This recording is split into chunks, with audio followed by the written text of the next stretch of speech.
Good morning, TikTok. Been a while. I wanted to quickly explain something. This is for fellow trades. So, you always think, I'm going to go out and make money. In the van, the tools make you money. There's a basic principle in business of what makes you money, and this is the most important thing. Doesn't matter what business you're in, doesn't matter what trade you're in, doesn't matter what industry you're in. You only make money when you do this, sat here, doing this, using your calendar.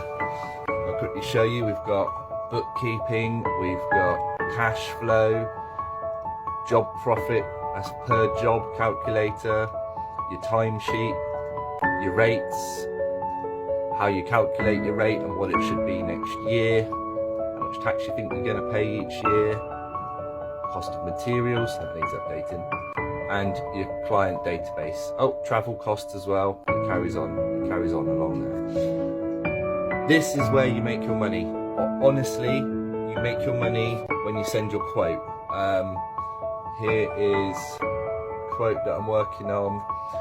This is just a draft, so I haven't filled it all out. There's the profit margin. This is the behind the scenes calculator part.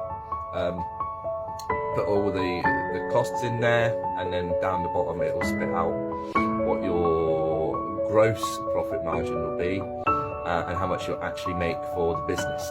Honestly, if you don't like Excel, I seriously would doubt how you're going to calculate how much money you make. If you don't like Excel, you need to get on it. People say they use Xero, that sort of thing, but I don't understand how you can use accounting software when you're pricing up a job. When you're pricing up a job, that's where you make the money. If you don't put the right figures in, you can work as hard as you like on site to try and catch up your time, to try and minimise the materials, but you're going to end up with a bad job because you're going to skimp on materials and you're going to rush. The only way you make money is to do good quality calculations at the beginning, with the correct numbers put in, with the correct hours, the correct materials, and the correct markup. I put something on Builders Talk Group recently about markup. I'll quickly show that now, hopefully you can see it.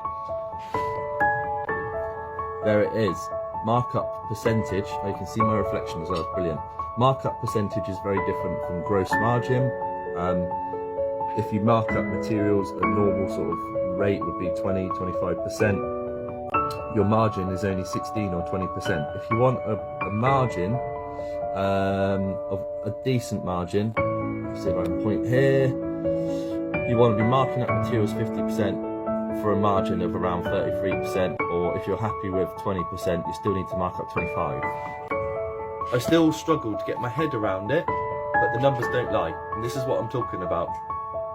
You need to put the correct numbers into your Excel calculator for it to spit out a good healthy profit at the back.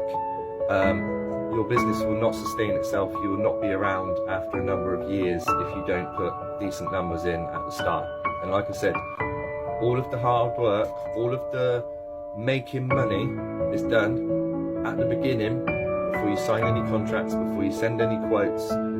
It's done when you calculate your figures. That's where you make the money. Then, once the job's approved and it goes ahead, all you have to do is focus on providing a good quality service, be professional, be communicative, use good quality materials, don't do things that you're not really sure about, don't do things that aren't safe. Just basically do what you said you're going to do in your quotation, and you will be alright. Your business will have a good reputation, and you'll make money, and you'll be here tomorrow, you'll be here next year, and you'll be here in 10 years to come. Hope that helps. Get on Excel. If you're not calculating quotes in Excel, the business isn't going to last.